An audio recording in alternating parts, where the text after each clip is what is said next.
Alright, the FLEXmax charge controller model we'll be unboxing today is the FM100 300 VDC AFCI. It comes fully assembled in a single box.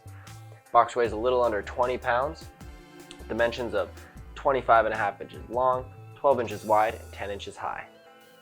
As you can see, the box is sealed with tape, so grab your favorite box cutter, go ahead and cut it open on the top,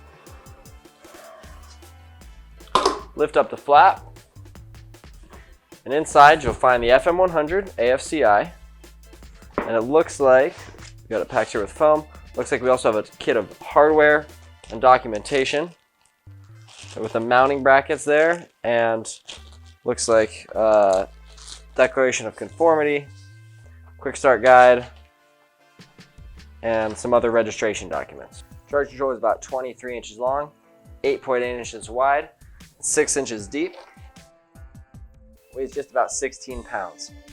Now let's take a closer look at some of the specifications and features.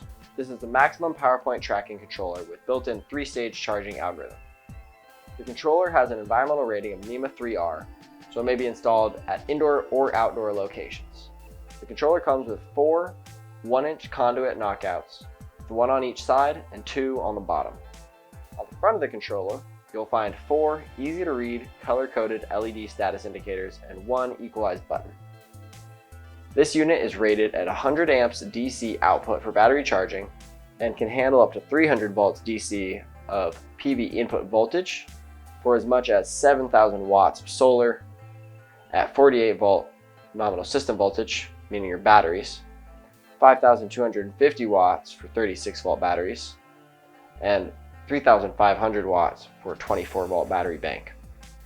Your specific system voltage is automatically detected by the FLEXmax 100 AFCI. Now, compared to its predecessor, the biggest new feature in this model is the addition of Arc Fault Circuit Detection and Interruption, also known as AFCI. Of course, Ground Fault Detection, or GFDI, is included as well.